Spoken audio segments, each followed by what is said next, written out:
প্রশ্ন, মানুষ মারা যাওয়ার পর মৃত ব্যক্তির কাফনের কাপড়ের উপর যে আহাদনামা লেখা হয় এর দ্বারা তার কোনো উপকার হয় কি? মৃত ব্যক্তির কাফনের কাপড়ের উপর কিংবা কবরের পাশে, কবরের পাড়ে বিভিন্ন ধরনের আয়াত বা কালিমা লিখে দেওয়া হয়।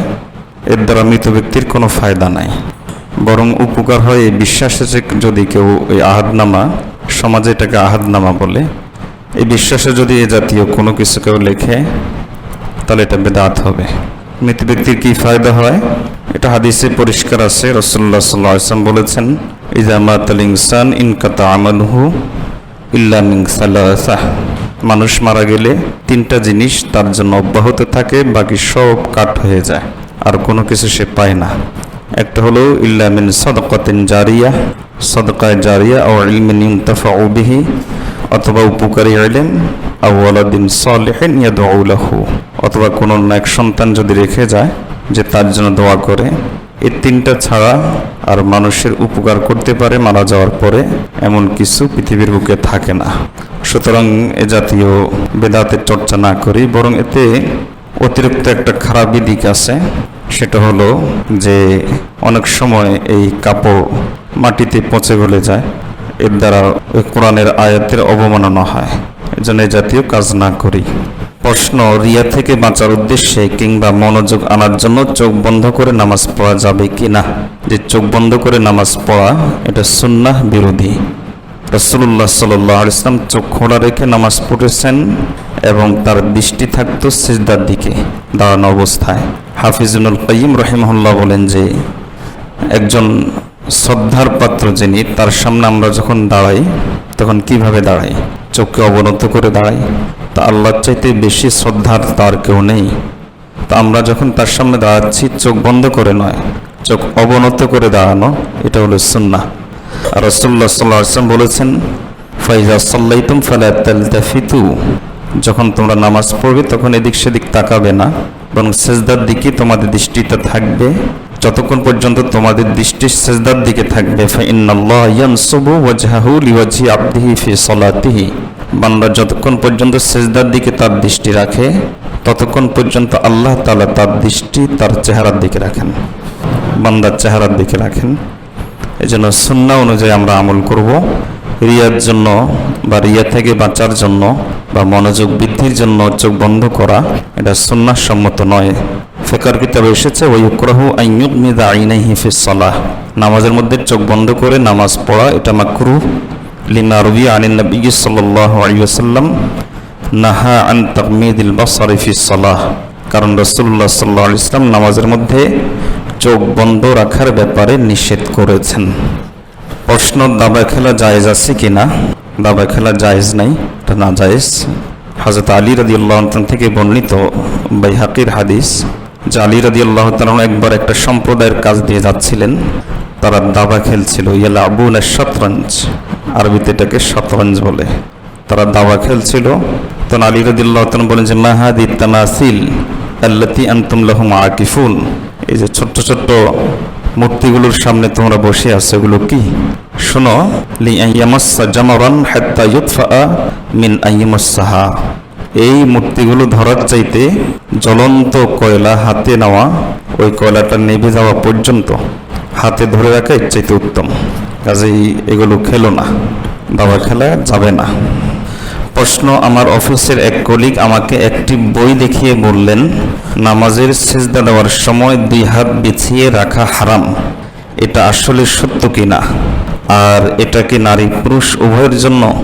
নামাজের মধ্যে দুই হাত বিছিয়ে রাখা অর্থাৎ কোনোইটা মাটির সাথে লাগিয়ে রাখা, জমিনের সাথে লাগিয়ে রাখা হারাম নয়। ফিকহের কিতাবে এসেছে এটা হলো মাকরুহে তাহরিমি, হারাম নয়।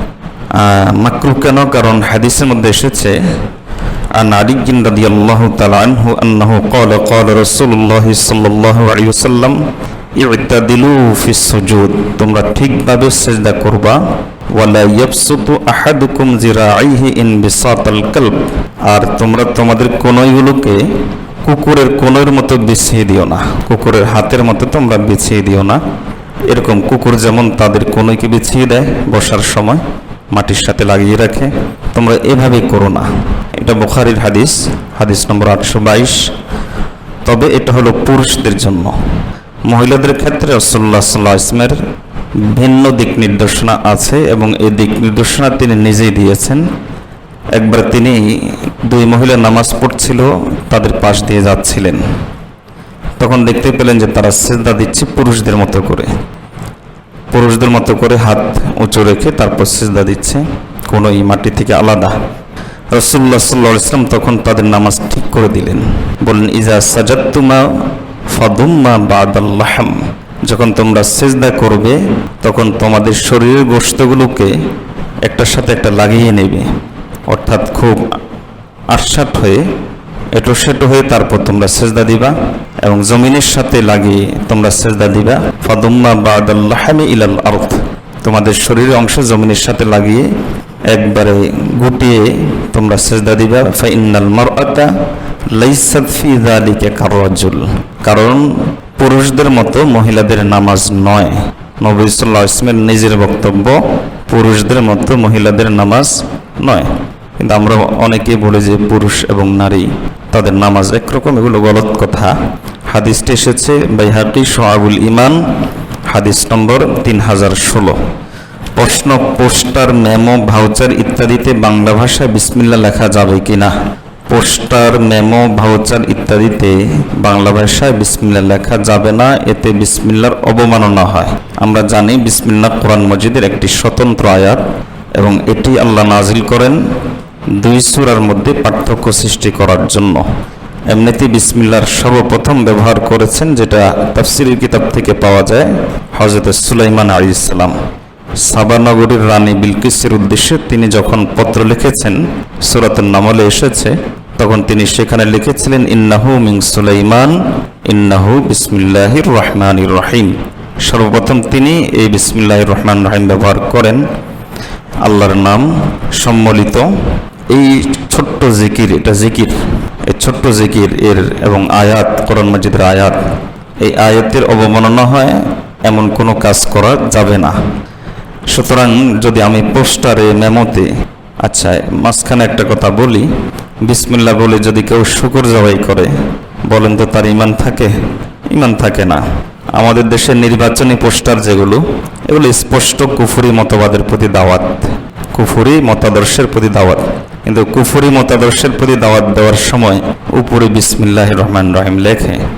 সিনেমার পোস্টারও বিসমিল্লাহ লেখে, একটা সিনেমা শুরু হয় তখন আগে বিসমিল্লাহ লেখে, এগুলো স্পষ্ট কুফরি।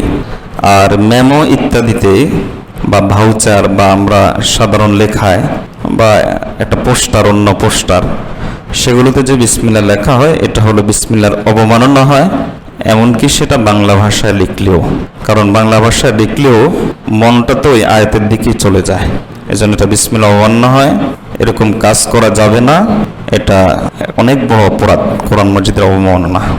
প্রশ্ন, ইসলামী শরীয়তে ছেলে মেয়ে প্রাপ্তবয়স্ক বা বালিগ কখন হয়? নামাজের হিসাব করার জন্য এই প্রশ্ন। নামাজের হিসাব হয়তো তিনি অমরি কাজা আছে বা কোনো কারণে প্রশ্ন করেছেন। যাই হোক, ছেলে এবং মেয়ে বালেগ হওয়ার কিছু আলামত আছে। যেমন ছেলেদের আলামত হলো 3টি: স্বপ্নদোষ হওয়া, বীর্যপাত হওয়া, নম্বর 3 হলো দাড়ি গোঁফ উঠা। আর মেয়েদের আলামত হলো 4টি: স্বপ্নদোষ হওয়া, এরপর হায়েজ হওয়া, মাসিক হওয়া এবং গর্ভধারণের উপযুক্ত হওয়া এবং স্তন বড় হওয়া। এই 4টি আলামত মেয়েদের ক্ষেত্রে, আর ছেলেদের ক্ষেত্রে ওই 3টি আলামত প্রকাশ পেলে তখন শরীয়ত বলে যে সে প্রাপ্তবয়স্ক বা বালেগা হয়েছে। যদি কারোর ক্ষেত্রে এই 3 বা 4টি আলামত প্রকাশ না পায়, ছেলের ক্ষেত্রে 3টি, মেয়েদের ক্ষেত্রে 4টি, এটা যদি প্রকাশ না পায় তাহলে শরীয়ত একটা বয়স সীমা নির্ধারণ করে দেয়। সে বয়স সীমাটা হলো 15 বছর। 15 বছর হয়ে গেলে এই আলামতগুলো প্রকাশ পেলেও সে বালেগ, না পেলেও বালেগ। 15 বছর। এর দলিল হলো সহিহ বুখারীতে এসেছে, হযরত নাফি রাহিমাহুল্লাহ, বিখ্যাত তাবেঈ, হযরত আব্দুল্লাহ ইবনে ওমর রাদিয়াল্লাহু তাআলা থেকে তিনি শুনেছেন যে আব্দুল্লাহ ইবনে ওমর রাদিয়াল্লাহু তাআলা বলেন যে উহুদের যুদ্ধের সময় নবীজি সাল্লাল্লাহু আলাইহি ওয়াসাল্লাম আমাকে সৈন্যবাহিনীর সামনে পেশ করেছিলেন। তখন আমার বয়স ছিল 14। 14 হওয়ার কারণে নবী সাল্লাল্লাহু আলাইহি ওয়াসাল্লাম আমাকে উহুদের যুদ্ধে অংশগ্রহণ করার সুযোগ দেননি। এর পরবর্তী বছর পরের বছরেই যখন খন্দকের যুদ্ধ আসলো, এটাকে গাজওয়াতুল আহজাব বলা হয়, তো এই যুদ্ধটা যখন আসলো তখন রাসূলুল্লাহ সাল্লাল্লাহু আলাইহি ওয়াসাল্লাম আমাকে আবার সৈন্যবাহিনীর সামনে তিনি পেশ করেছেন, অর্থাৎ দেখতে চেয়েছেন যে বড় হয়েছে কিনা। তখন আমার বয়স ছিল 15 বছর। রাসূলুল্লাহ সাল্লাল্লাহু আলাইহি ওয়াসাল্লাম তখন আমাকে নিয়ে নিলেন, সেনাবাহিনীর অন্তর্ভুক্ত করে নিলেন, মুজাহিদ বাহিনীর অন্তর্ভুক্ত করে নিলেন, যুদ্ধে অংশগ্রহণ করার অনুমতি দিয়ে দিলেন। নাফে রাহিমাহুল্লাহ আব্দুল্লাহ ইবনে ওমর রাদিয়াল্লাহু তাআলা আনহুর এই ঘটনাটা তিনি ওমর ইবনে আব্দুল আজিজের কাছে উল্লেখ করেছেন। ওমর ইবনে আব্দুল আজিজ এই ঘটনাটা শুনে তিনি বললেন যে ইন্না হাযাল হাদ বাইনা আস-সাগীর ওয়াল কাবীর, এই যে 14 আর 15 এটাই হলো প্রাপ্তবয়স্ক এবং অপ্রাপ্ত বয়স্ক হওয়ার সময়সীমা। এটাই মাঝখানটা হলো সীমারেখা। 14 বছর হওয়া পর্যন্ত সে ছোট বা তরুণ, আর 15 বছর পৌঁছে গেলে শরীয়তের দৃষ্টিতে সে যুবক বা যুবতী। এই বর্ণনাটি এসেছে, হাদিসটি এসেছে বুখারীতে 2664 নম্বর হাদিস। প্রশ্ন, মসজিদে আগে আসাতে কি কোনো অতিরিক্ত সওয়াব আছে? প্রথম কাতারে দাঁড়াতে সেক্ষেত্রে কি অতিরিক্ত কোনো সওয়াব আছে? বিস্তারিত বলবেন। প্রথম কাতারের ডান দিকে সওয়াব বেশি না বাম দিকে সওয়াব বেশি? প্রথম কোরআন মাজিদ আল্লাহ তাআলার আয়াত, আল্লাহ তাআলা বলেন ওয়ালাকাদ আলিমনাল মুস্তাকদিমিনা ওয়ালাকাদ আলিমনাল মুস্তাখিরিন, যারা আগে দাঁড়ায় আমি আল্লাহ তাদেরকেও জানি, যারা পরে দাঁড়ায় তাদেরকেও জানি। মুফাসসিরিন ইকরাম লিখেছেন আল্লাহর রহমত বন্টন হওয়ার সময় আল্লাহর নিয়ম অনুপাতে প্রথমে ডান দিকে যায়, তারপরে বাম দিকে। সুতরাং প্রথম কাতারে অংশগ্রহণের ফজিলত তো আছেই। আর হাদিসের মধ্যে এসেছে কাতার পূর্ণ করার জন্য যে কদম মানুষ দেয় ওই কদম হলো সবচাইতে উত্তম কদম। আকাশের নিচে জমিনের উপরে আল্লাহর কাছে সবচাইতে প্রিয় এবং উত্তম কদম হলো ওই কদম যে কদম সামনের কাতার পূরণের জন্য দেওয়া হয়। তাহলে এখান থেকেও বোঝা যায় যত সামনে যেতে পারবেন তাতেই ফজিলত বেশি। আর মসজিদে আগে আসলে তো ফজিলত আছেই, কারণ ইতিকাফের নিয়তে ঢুকলে প্রতি মুহূর্তে তো ইতিকাফের সওয়াব পাচ্ছেন। আর তাছাড়া মসজিদের সাথে এই আন্তরিক সম্পর্কের কারণে তো সেই বিখ্যাত হাদিস ওয়া কলবুহু মুআল্লাকুম বিল মাসাজিদ ইযা খারাজা মিনহা হাত্তা ইয়াউদা ইলাইহা, যে যার অন্তর মসজিদের সাথে লাগোয়া থাকে কিয়ামতের দিন আল্লাহ তাআলা তাকে আরশের নিচে ছায়া দিবেন। সে আলোকে ইনশাআল্লাহ সে আরশের নিচেও ছায়া পাওয়ার ইনশাআল্লাহ উপযুক্ত হয়ে যাবে। আল্লাহ তাআলা আমাদেরকে আগে আগে মসজিদে আসার তৌফিক দান করুন। আর মসজিদ হলো আল্লাহর কাছে সবচেয়ে প্রিয় জায়গা। আহাব্বুল বিলাদি ইলাল্লাহি মাসাজিদুহা ওয়া আবগাদুল বিলাদি ইলাল্লাহি আসওয়াকুহা। রাসূলুল্লাহ সাল্লাল্লাহু আলাইহি ওয়াসাল্লাম বলেছেন আল্লাহর কাছে সবচেয়ে প্রিয় স্থান হলো মসজিদগুলো, আর আল্লাহর কাছে অপ্রিয় স্থান হলো বাজারগুলো। সুতরাং আমি পথে ঘাটে, বাজারে, মাঠে ঘাটে, বাসা বাড়িতে না থেকে মসজিদে এসে যদি অবস্থান করি তাহলে আল্লাহর প্রিয় জায়গাতেই অবস্থান করছি, যেখানে প্রতিনিয়ত আল্লাহর রহমতের দৃষ্টি আসছে। এজন্য সওয়াব আর সওয়াব। প্রশ্ন, মসজিদে প্রবেশ করার পর উচ্চস্বরে সালাম দেওয়া যাবে কি না? অনেক মুসল্লি আছেন যিনি প্রথম কাতারে বসার পূর্বে উচ্চস্বরে সালাম দেন। সেক্ষেত্রে দেখা যাচ্ছে অনেক মুসল্লি আছেন কেউ নামাজে, কেউ জিকিরে বা কেউ কোরআন তেলাওয়াতে। সেক্ষেত্রে যিনি সালাম দিলেন তার কি উচিত হবে? এভাবে উচ্চস্বরে সালাম দেওয়া। কেউ যদি ওনার সালামের উত্তর ঠিক তদ্রূপ দেয় সেটাও দেওয়া যাবে কি না? মসজিদে সালাম দেওয়া নিষেধ মর্মে কোনো হাদিস নেই, তবে যে সমস্ত পরিস্থিতিতে অন্য ইবাদতের ব্যাঘাত ঘটে ওই সমস্ত পরিস্থিতিতে ওই ইবাদতগুলোকে নিপুণভাবে সুনিপুণভাবে আদায় করার লক্ষ্যে সালাম দেওয়া শরীয়তের নিষেধ। যেমন আজান দিচ্ছে, এই সময় যদি আমি সালাম দেই তাহলে যিনি উত্তর নেবেন তিনি কি আজানের উত্তর নেবেন না আমার সালামের উত্তর নেবেন? বেচারার জন্য এটা কঠিন হয়ে যায়। তখন এই অবস্থাতে সালাম দেওয়া মাকরুহ। ঠিক অনুরূপভাবে মসজিদে তেলাওয়াত চলছে, মসজিদে অন্য ইবাদত চলছে, আমি এসে জোরে সালাম দিয়ে দিলাম, তাহলে অন্যের ইবাদতের ব্যাঘাত ঘটে, অন্যের ইবাদতের ডিস্টার্ব হয়, যার কারণে এটা মাকরুহ। আর স্পষ্ট নিষেধ যেহেতু আসে নাই এজন্য এটাকে হারাম বলা যায় না, তো এটা মাকরুহ। তো সালাম সওয়াবের কাজ, সেটা যদি মাকরু হয়ে যায় তাহলে তো সব তো পাওয়াই গেল না, উল্টা গুনাহ হওয়ার আশঙ্কা দেখা দিচ্ছে। কাজে এই কাজটা আমরা কেন করব? প্রশ্ন, মসজিদে যে ব্যক্তি এখনো আসেনি, পূর্ব থেকে তার জন্য জায়নামাজ বিছিয়ে রাখা যাবে কিনা? সেক্ষেত্রে যে জায়নামাজ বিছিয়ে রাখবে তার কি কোনো গুনাহ হবে? দয়া করে যারা পূর্বে থেকে জায়নামাজ বিছিয়ে রাখেন তাদের উদ্দেশ্যে কিছু বলবেন। শেষ অংশটা লেখার দরকার ছিল না, যে দয়া করে যারা পূর্ব থেকে জায়নামাজ বিছিয়ে রাখেন তাদের উদ্দেশ্যে কিছু বলবেন। এই অংশটা প্রশ্নের শিষ্টাচার বিরোধী হয়ে গেছে। প্রশ্ন করাও একটা, করতে পারাও একটা শিষ্টাচার, এটা এখানে একটা ভদ্রতা আছে। তো আমি যে বললাম যে দয়া করে কিছু বলবেন, তাহলে এখানে কেমন যেন যারা এই কাজটা করে তাদের প্রতি একটা ক্ষোভ আমার মনে আছে, এটা বোঝা যাচ্ছে। যাই হোক, আমরা মূল মাসালায় আসি, যে এই যেভাবে জায়নামাজ বিছিয়ে জায়গা দখল করে রাখা এটা নিষেধ। এবং আব্দুল মুখতার খণ্ড নম্বর 1 পৃষ্ঠা নম্বর 662 সেখানে বলা হয়েছে এটা মাকরুহ। কেন মাকরুহ? কারণ কোরআন মাজিদের একটা আয়াতের ইঙ্গিত থেকে আমরা বুঝি যে এ ধরনের কাজ করা উচিত নয়। কোরআন মাজিদে আল্লাহ তাআলা বলেছেন, ওয়ামান আযলামু মিম্মান মানাআ মাসাজিদাল্লাহি আন ইউযকারা ফিহা ইসমুহু ওয়া সাআ ফি খারাবিহা উলাইকা মা কানা লাহুম আন ইয়াদখুলুহা ইল্লা খাইফিন। সূরাতুল বাকারার 114 নম্বর আয়াত। আল্লাহ তাআলা বলেন যে ওই ব্যক্তির চেয়ে বড় জালিম কে, যে মসজিদগুলোতে আল্লাহর জিকির করা থেকে বাধা দেয়। মসজিদ তো স্বাধীন জায়গা, যে যেখানে জায়গা পাবে সেখানে বসে যাবে। আমি একটা জায়নামাজ বিছিয়ে রাখলাম, এর অর্থ হলো আরেকজনকে মানসিক কষ্ট দিলাম, যে আমি এখানে বসতে চাচ্ছিলাম আর বসতে পারলাম না, একটা মানসিক কষ্ট দিলাম। তো এটাও সরাসরি বাধা না হলেও বাধার মতো, তো বাধা হয়ে গেলে তো হারামই হয়ে যেত। তো বাধার মতো দেখে এটা মাকরুহ। আল্লাহ তাআলা এই আয়াতের পরবর্তী অংশে যেটা বলেছেন সেটাও এই কাজটার সঙ্গে যায় না। যেমন আল্লাহ বলেছেন যে মসজিদে তো প্রবেশ করবে আইয়াদখুলুহা ইল্লা খাইফিন, মসজিদে তো প্রবেশ করা উচিত মনে ভয় নিয়ে। কারণ আমি যদি সেখানে বেটাগিরি করার জন্য জায়নামাজ বিছিয়ে রাখি, তাহলে মনের ভয়টা কোথায় থাকলো? আমি যদি আমার পদ ইত্যাদি ফলানোর জন্য যদি আমি জায়নামাজ বিছিয়ে রাখি, তাহলে তো আমার অন্তরে ভয় আছে, এটা বোঝা যাচ্ছে না। মসজিদে আসতে হবে বিনয়ের সাথে, ভয়ের সাথে।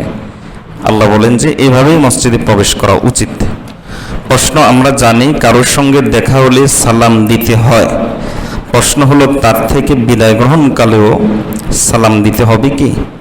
হ্যাঁ, সালাম যেমন দেখা সাক্ষাতের একটি সুন্নাহ, ঠিক তেমনিভাবে বিদায় গ্রহণকালে সালাম দিয়ে বিদায় নেওয়া এটা একটা সুন্নাহ। হযরতে আবু হুরায়রা রাদিয়াল্লাহু তাআলা আনহু থেকে বর্ণিত হাদিস, রাসূলুল্লাহ সাল্লাল্লাহু আলাইহি ওয়াসাল্লাম বলেন, ইযা ইনতাহা আহাদুকুম ইলাল মাজলিসি ফালইউসাল্লিম ওয়া ইযা আরাদা আন ইয়াকুমা ফালইউসাল্লিম।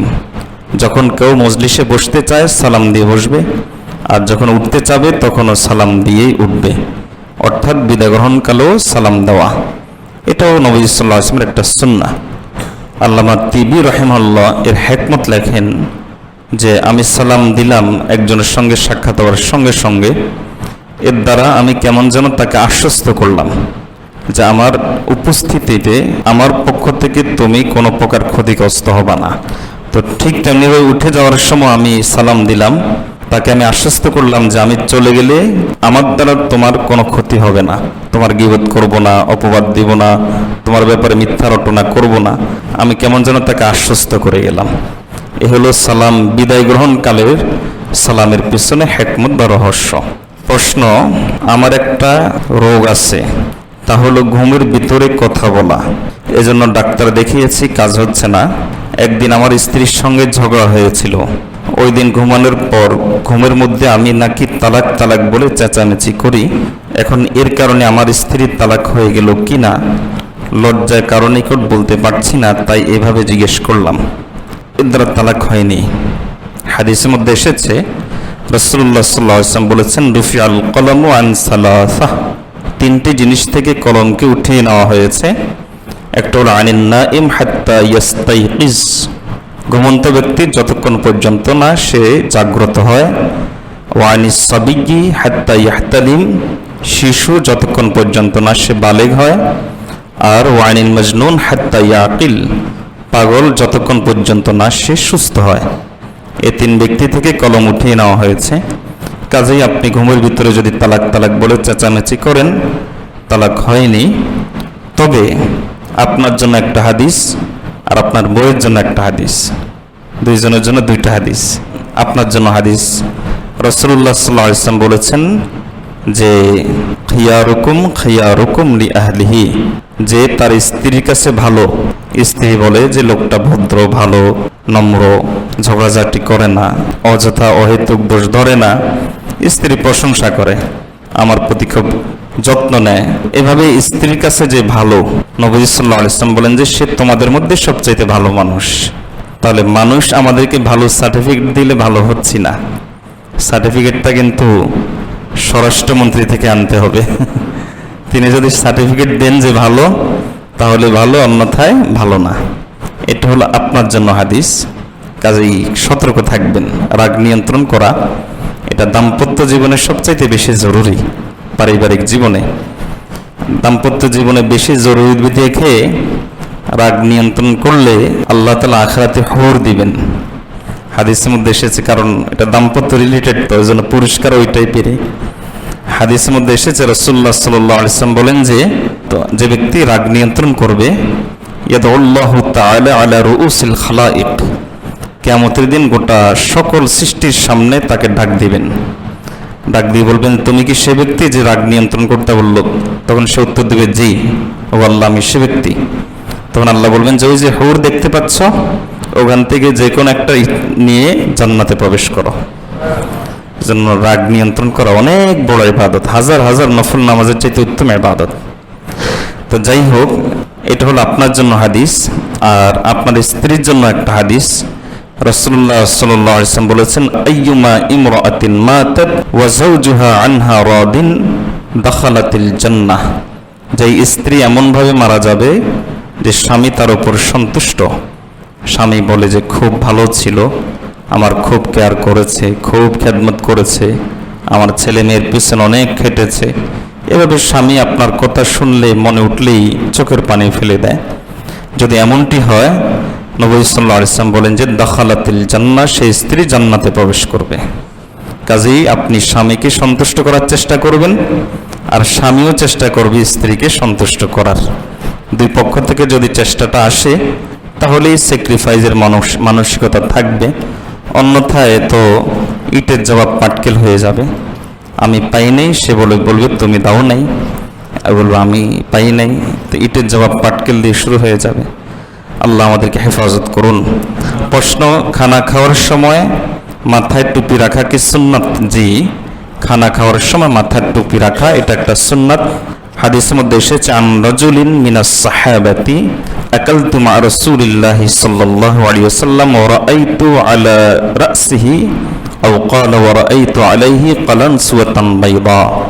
একজন সাহাবী বলেন, আমি নবী সাল্লাল্লাহু আলাইহি ওয়াসাল্লামের সঙ্গে খানা খেয়েছি, আর তখন দেখেছি তার মাথায় একটি সাদা টুপি ছিল।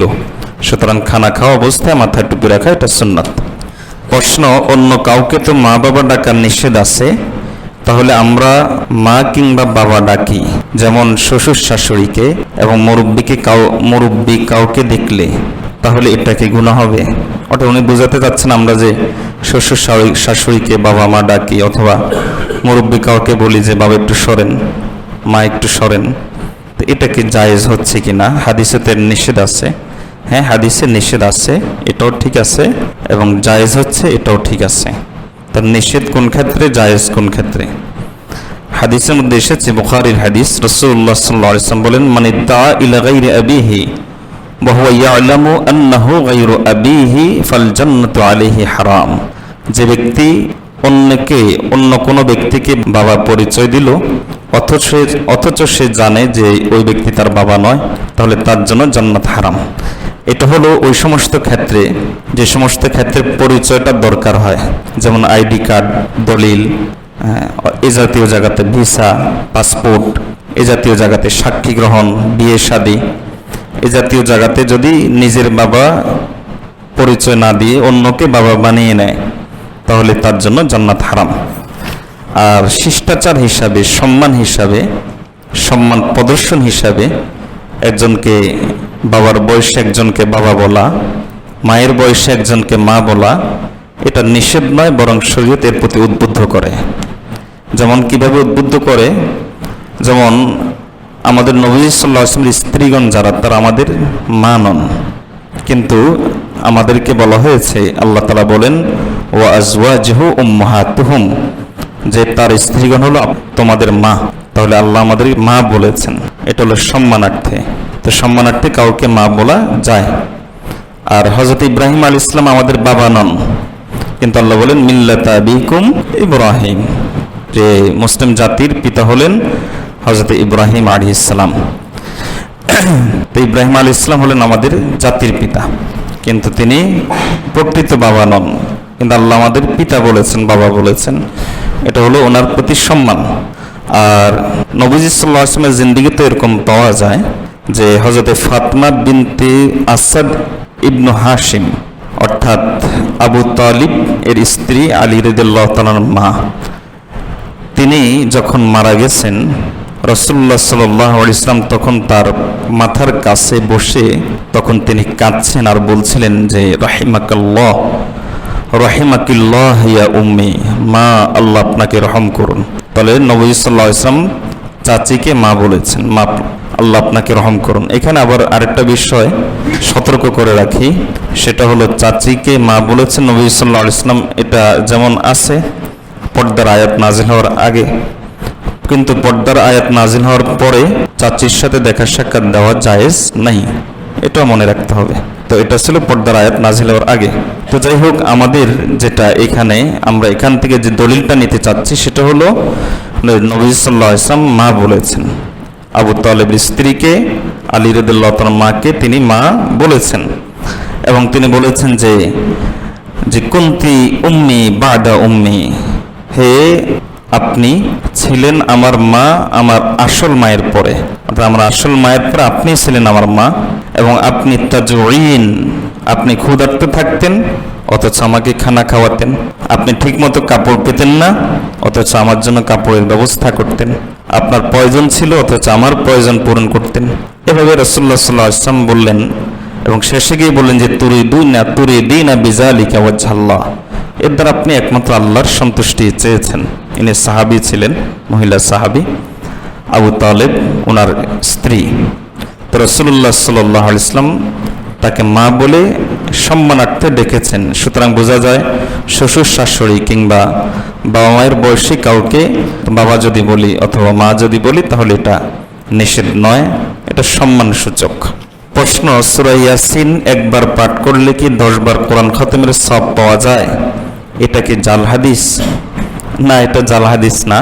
হাদিসের একাধিক কিতাবে এসেছে, তিরমিজিতে আছে এবং বাইহাকি শুআবুল ঈমানে আছে যে রাসূলুল্লাহ সাল্লাল্লাহু আলাইহি ওয়াসাল্লাম এমনটি বলেছেন। আমি তিরমিজির হাদিসটা শোনাই। হযরত আনাস রাদিয়াল্লাহু তাআলা থেকে বর্ণিত হাদিস যে নবী সাল্লাল্লাহু আলাইহি ওয়াসাল্লাম বলেন ইন্না লিকুল্লি শাইইন কলবা, প্রত্যেক জিনিসের হৃদয় রয়েছে, অন্তর আছে। ওয়া কলবুল কুরআন ইয়াসিন, আর কোরআনের অন্তর হলো, হৃদয় হলো ইয়াসিন। মান ক্বারা ইয়াসিন কাতাবাল্লাহু লাহু বিকরাআতিহা কিরাআতাল কুরআনি 10 মাররাত, যে ব্যক্তি সূরা ইয়াসিন তেলাওয়াত করবে এর বিনিময়ে আল্লাহ তাআলা কোরআন মাজিদ 10 বার তেলাওয়াত করার সওয়াব দান করবেন। তবে এটা জাল হাদিস নয়, হাদিসে আছে এবং একাধিক হাদিসে আছে। প্রশ্ন, স্বামীর পায়ের নিচে স্ত্রীর জান্নাত কথা কতটুকু সত্য? স্বামীর পায়ের নিচে স্ত্রীর জান্নাত এই মর্মে হুবহু এই ধরনের কোনো হাদিস নেই। একটা আরবি প্রবাদ আছে, আল জান্নাতু তাহতা আকদামিল আজওয়াজ, জান্নাত হলো স্বামীদের পায়ের নিচে। এটা প্রবাদ, এটা হাদিস না। তবে কথাটা ভুল নয়। কেমনে ভুল নয়? কারণ একাধিক হাদিসে তার ইঙ্গিত আছে।